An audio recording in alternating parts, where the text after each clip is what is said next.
आज है 4 मार्च 2026 दिन बुधवार। Welcome back to clean news MP. चलिए देखते हैं मध्य प्रदेश की 25 फटाफट बड़ी खबरों को। इससे पहले आप न्यूज को कहां से देख रहे हैं हमें कमेंट में बताना बिल्कुल ना भूलें। साथ ही हमारे फेसबुक पेज को भी फॉलो करें। फेसबुक पेज का लिंक डिस्क्रिप्शन में दिया गया है। 1 अप्रैल से जबलपुर के स्कूली वाहनों में एलपीजी किट पर लगेगा प्रतिबंध। जबलपुर में अब स्कूली बच्चों की सुरक्षा को लेकर बड़ा कदम उठाया गया है। 1 अप्रैल 2026 से शहर के सभी स्कूल वाहनों में एलपीजी किट वाले असुरक्षित वाहन प्रतिबंधित रहेंगे। जिला प्रशासन ने यह निर्णय छात्र सुरक्षा को सर्वोपरि रखते हुए लिया है। कलेक्टर कार्यालय में आयोजित बैठक में जिला पंचायत सीईओ अभिषेक गहलोत, आरटीओ संतोष पॉल, अतिरिक्त पुलिस अधीक्षक अंजना तिवारी और शिक्षा विभाग के अधिकारी व स्कूल प्राचार्य मौजूद रहे। एमपी में पानी बचाने की बड़ी तैयारी। मध्य प्रदेश में जल संरक्षण को लेकर प्रशासन ने बड़ा कदम उठाया है। इंदौर के सभी सरकारी भवनों और प्रधानमंत्री आवास योजना के नए घरों में रेन वाटर हार्वेस्टिंग सिस्टम अनिवार्य कर दिया जाएगा। जिले में पुराने और नए तालाबों से आजीविका जोड़ने के लिए यूजर ग्रुप बनाए जाएंगे, जिसमें महिलाओं की भागीदारी सुनिश्चित होगी। शमशान घाटों के जीर्णोद्धार कार्यों को भी प्राथमिकता दी जा रही है। कलेक्टर शिवम वर्मा की अध्यक्षता में समीक्षा बैठक में जल संरचनाओं और जल गंगा संवर्धन अभियान की प्रगति पर निगरानी रखी गई। एमपी में 5वीं 8वीं के छात्रों के लिए बड़ी खबर। 5 मार्च से शुरू होगी कॉपीज की जांच। मध्य प्रदेश के निजी और सरकारी स्कूल में 5वीं और 8वीं कक्षा की बोर्ड परीक्षाएं 28 फरवरी को संपन्न हो गईं। अब राज्य शिक्षा केंद्र 5 मार्च से उत्तर पुस्तिकाओं के मूल्यांकन का कार्य शुरू करेगा।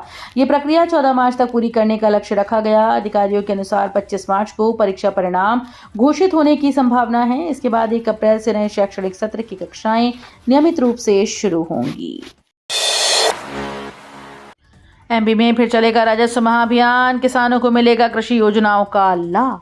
मध्य प्रदेश में राजस्व से जुड़े लंबित मामलों को निपटाने के लिए अप्रैल से महाअभियान चलाया जाएगा। इसमें नामांकन, सीमांकन, बटांकन और खसरा सुधार जैसे महत्वपूर्ण कार्य प्राथमिकता के साथ किए जाएंगे। साथ ही कृषि से जुड़ी विभिन्न योजनाओं के पात्र हितग्राहियों को लाभ पहुंचाया जाएगा और उनका चिन्हांकन भी किया जाएगा। बैतूल में 3 करोड़ से बनेगा नया सर्किट हाउस। 100 साल पुरानी हेरिटेज बिल्डिंग रहेगी सुरक्षित। बैतूल में बढ़ते वीआईपी मूवमेंट और नेशनल हाईवे कनेक्टिविटी को देखते हुए नया अत्याधुनिक सर्किट हाउस बनाया जाएगा। इसका बजट लगभग 3 करोड़ रखा गया है। मंगलवार को विधायक हेमंत खंडेलवाल और कलेक्टर नरेंद्र सूर्यवंशी ने साइट का निरीक्षण किया। पुराने ब्रिटिश काल के सर्किट हाउस को सुरक्षित रखा जाएगा। नए भवन में 8 कमरे, 6 डोरमेट्री और आधुनिक कॉन्फ्रेंस हॉल होंगे। जनगणना 2027 प्रगणक और पर्यवेक्षक नियुक्त करने की गाइडलाइन जारी। 1 मई से होने वाले मकानों की गणना और 2027 की जनगणना के लिए राज्य शासन ने प्रगणक और पर्यवेक्षक नियुक्ति की गाइडलाइन जारी कर दी है। शिक्षक, क्लर्क और अन्य कर्मचारियों को प्रगणक बनाया जाएगा, जबकि पर्यवेक्षक वही होगा जो प्रगणक से वरिष्ठ होगा। गृह विभाग के आदेश के अनुसार कलेक्टर इन नियुक्तियों के लिए जिम्मेदार होंगे। सभी अधिकारी अपने अपने क्षेत्र में निर्धारित प्रावधानों के अनुसार जनगणना कार्य संपन्न करेंगे। भोपाल में होली पर सख्ती। 3000 जवान तैनात। हर चौराहे पर 108 एम्बुलेंस अलर्ट। रंगों के त्योहार होली पर राजधानी भोपाल में सुरक्षा के कड़े इंतजाम किए गए हैं। प्रशासन ने कानून व्यवस्था बनाए रखने के लिए 3000 पुलिस जवानों की तैनाती की है। हर थाना क्षेत्र, प्रमुख चौराहों और भीड़भाड़ वाले इलाकों में 108 एम्बुलेंस अलर्ट मोड पर रहेगी। सीएमएचओ ने सभी अस्पतालों को इमरजेंसी सेवाएं तैयार रखने के निर्देश दिए। नशे में वाहन चलाने, हुड़दंग और शांति भंग करने वालों पर सख्त कार्रवाई की जाएगी। एमपी में एनओसीआर पर बड़ा बदलाव। अब मंत्रियों को मिलेगा सीधे लिखने का अधिकार। मध्य प्रदेश में कर्मचारियों की एनओसीआर को लेकर बड़ा प्रशासनिक बदलाव हुआ। सामान्य प्रशासन विभाग यानी जीएडी ने मंत्रियों का दखल बढ़ाते हुए मंत्रालय में पदस्थ तृतीय श्रेणी कर्मचारियों की गोपनीय रिपोर्ट लिखने का अधिकार सीधे संबंधित मंत्री को दे दिया है। साथ ही मंत्रालयीन कर्मचारियों की सीआर तलब की गई। 31 मार्च को समाप्त हो रहे वित्त वर्ष के लिए सीआर रिपोर्ट जमा करने की समय सीमा 1 सप्ताह तय की गई है। एमपी के ग्वालियर में 5 मार्च को भाई दूज की छुट्टी घोषित। कलेक्टर का आदेश जारी। मध्य प्रदेश के ग्वालियर जिले में होली पर्व को लेकर कर्मचारियों के लिए राहत भरी खबर है। कलेक्टर श्रीमती रुचिका चौहान ने 5 मार्च को भाई दूज के अवसर पर स्थानीय अवकाश घोषित किया। इससे पहले राज्य शासन ने 3 मार्च को सार्वजनिक अवकाश और 4 मार्च को निगोशिएबल इंस्ट्रूमेंट एक्ट 1881 के तहत सामान्य अवकाश घोषित किया था। होली के त्योहार को देखते हुए लगातार अवकाश की व्यवस्था की गई है। एमपी सरकार ने 6,300 करोड़ का कर्ज लिया, डीए और लाडली बहना योजना के भुगतान की तैयारी। मध्य प्रदेश सरकार ने एक बार फिर से बाजार से 6,300 करोड़ रुपए का कर्ज उठाया है। ये कर्ज सरकारी कर्मचारियों के महंगाई भत्ते यानी डीए और लाडली बहना योजना के हितग्राहियों को भुगतान करने के लिए लिया गया। सरकार ने ये राशि 4 अलग अलग हिस्सों में सिक्योरिटी की नीलामी के माध्यम से जुटाई है। इसके साथ ही चालू वित्तीय वर्ष में राज्य पर कुल कर्ज की सीमा 79,100 करोड़ रुपए तक पहुंच गई। एमपी में आयुर्वेद को बड़ी सौगात। मध्य प्रदेश में आयुर्वेद चिकित्सा को बढ़ावा देने के लिए बड़ा फैसला लिया गया। राज्य के विभिन्न जिलों में 8 नए आयुर्वेद मेडिकल कॉलेज खोले जाएंगे। इसके लिए भारत सरकार ने नेशनल आयुष मिशन के तहत 490 करोड़ रुपए की स्वीकृति दी है। प्रत्येक संस्थान के लिए 70 करोड़ रुपए उपलब्ध कराए जाएंगे। निर्माण कार्य तेजी से पूरा करने का लक्ष्य रखा गया है ताकि वर्ष 2028 तक सभी कॉलेज शुरू हो सकें। कैंसर सर्जरी में नई क्रांति, अब छोटे चीरे से होगा सटीक इलाज। कैंसर सर्जरी अब पहले जैसी जटिल और दर्दनाक नहीं रही। आधुनिक तकनीक की मदद से अब बड़े ऑपरेशन के बजाय छोटे चीरे के जरिए सटीक इलाज संभव हो गया है। एम्स भोपाल में आयोजित ऑन्को लैब कान 2026 कार्यशाला में देश भर के विशेषज्ञों ने मिनिमली इन्वेसिव सर्जरी पर चर्चा की। इस तकनीक से मरीजों को कम दर्द, कम रक्तस्राव और तेज रिकवरी का फायदा मिलेगा।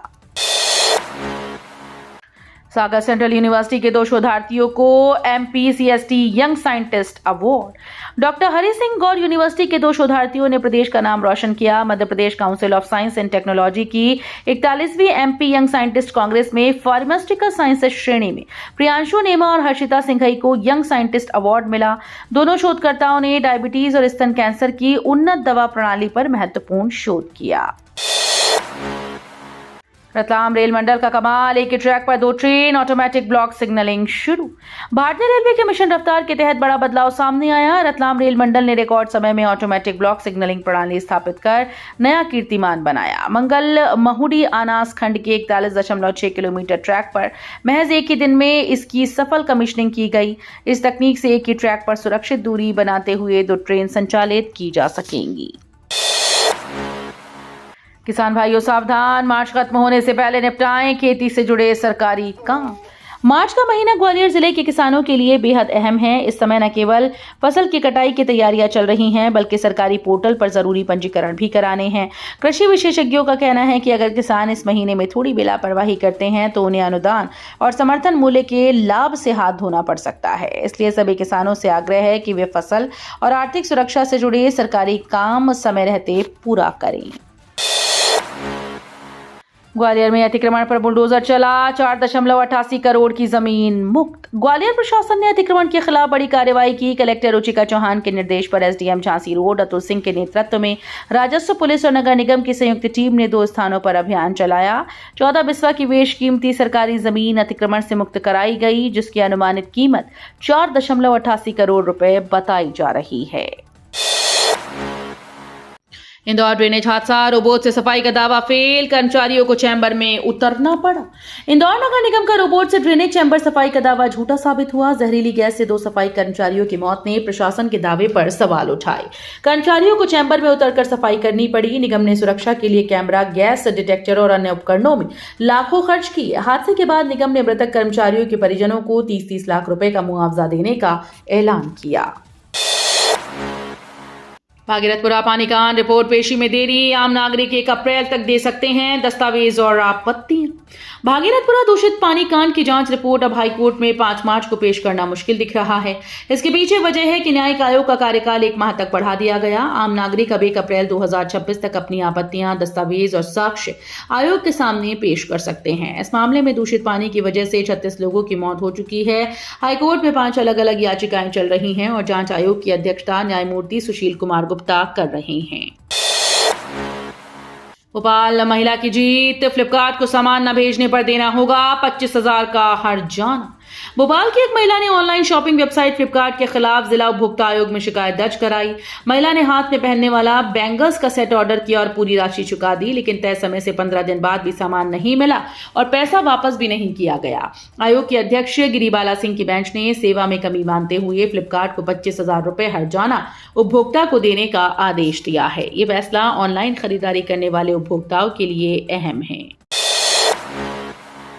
हाईकोर्ट ने मुख्य सचिव और अतिरिक्त मुख्य सचिव को किया तलब, वीडियो कॉन्फ्रेंस से रहना होगा हाजिर। जबलपुर हाईकोर्ट ने राज्य उपभोक्ता विवाद निवारण आयोग और 4 जिलों आयोगों में रिक्त पदों को भरने से जुड़ी अपील पर सुनवाई की। युगल पीठ के मुख्य न्यायाधीश संजीव सचदेवा और न्यायमूर्ति विनय सर्राफ ने इस मामले में मुख्य सचिव और खाद्य और नागरिक आपूर्ति मंत्रालय के अतिरिक्त मुख्य सचिव को तलब किया। कोर्ट ने निर्देश दिया कि वे अगली सुनवाई 24 मार्च को वीडियो कॉन्फ्रेंसिंग के माध्यम से उपस्थित रहें। इंदौर में किसानों का अर्धनग्न प्रदर्शन, पूर्वी रिंग रोड और मनमाड़ रेल लाइन का विरोध। इंदौर में किसानों ने पूर्वी रिंग रोड प्रोजेक्ट और इंदौर मनमाड़ रेल लाइन के विरोध में कलेक्टर कार्यालय के बाहर अर्धनग्न होकर प्रदर्शन किया। तेज गर्मी में एक बुजुर्ग किसान को घबराहट हुई, लेकिन उन्होंने वहीं लेटकर विरोध जारी रखा। सरकारी कर्मचारी पानी की बोतल लेकर पहुंचे, लेकिन किसानों ने साफ इनकार कर दिया कि हम अपना ही पानी पिएंगे, सरकार का नहीं। ये प्रदर्शन स्थानीय और राज्य सरकार की परियोजनाओं के खिलाफ किसानों के गहरे आक्रोश को उजागर करता है। गंगोत्री से एमपी तक NH-34 का विस्तार, 531 करोड़ से बदलेगी बुंदेलखंड की सूरत। गंगोत्री से शुरू होने वाला राष्ट्रीय राजमार्ग 34 अब मध्य प्रदेश तक विस्तारित हो रहा है। प्रदेश में शाहगढ़ से दमोह तक 63 किलोमीटर सड़क का अपग्रेडेशन 531 करोड़ रुपए की लागत से किया जा रहा है। यह हाईवे आगे लखनादौन तक जुड़ेगा, जिससे बुंदेलखंड के प्रमुख जिलों को सीधा लाभ मिलेगा। सागर कानपुर मार्ग छतरपुर टीकमगढ़ की कनेक्टिविटी भी मजबूत होगी।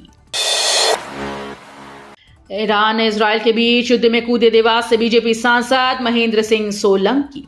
इजरायल से जंग के दौरान ईरान के सुप्रीम लीडर खामेनेई की मौत को लेकर कई देशों में विरोध प्रदर्शन हो रहे हैं। भारत में भी प्रदर्शन हुए। इस मामले में देवास शाजापुर से बीजेपी के सांसद महेंद्र सिंह सोलंकी भी कूद पड़े। बीजेपी सांसद महेंद्र सिंह सोलंकी ने खामेनेई की मौत पर सोशल मीडिया पर लिखा कि रमजान में अल्लाह का नाम लीजिए, खामेनेई तो गए 72 हूरों के पास। इजरायल के हमले में मारे गए ईरान के सुप्रीम लीडर को लेकर सोशल मीडिया पर मचे बवाल का जिक्र करते हुए बीजेपी सांसद महेंद्र सिंह सोलंकी ने लिखा, रमजान के पवित्र महीने में अल्लाह के बंदों को अल्लाह का नाम लेना चाहिए और हुजूर पाक को याद करना चाहिए। मध्य प्रदेश के छोटे जिलों में सांस लेना दूभर, बड़े शहरों में सुधार। जानिए आपके शहर का AQI। आमतौर पर माना जाता है कि छोटे शहरों की आबो हवा ज्यादा शुद्ध होती है, लेकिन मध्य प्रदेश के 1 दर्जन छोटे जिलों में हवा की गुणवत्ता में गिरावट दर्ज की गई। इसमें हरदा, अशोकनगर, बालाघाट, बैतूल जैसे जिले शामिल हैं। ये स्थिति पर्यावरण विभाग द्वारा तैयार किए गए औसत वायु गुणवत्ता सूचकांक के पिछले 5 सालों के आंकड़ों से सामने आई है। एमपी में शराब दुकानों की नीलामी पर ब्रेक। भोपाल की 29 दुकानों के लिए नहीं लगी एक भी बोली। मध्य प्रदेश में नई आबकारी नीति के तहत शराब दुकानों की नीलामी का पहला चरण पूरा हो गया। सरकार को आरक्षित मूल्य से करीब 173 करोड़ रुपए अतिरिक्त राजस्व मिला, लेकिन 5 जिलों भोपाल, अलीराजपुर, अनूपपुर, मुरैना, नीमच में कुछ समूहों के लिए एक भी टेंडर नहीं आया। भोपाल में 87 कंपोजिट दुकानों में से 29 के लिए बोली नहीं लगी।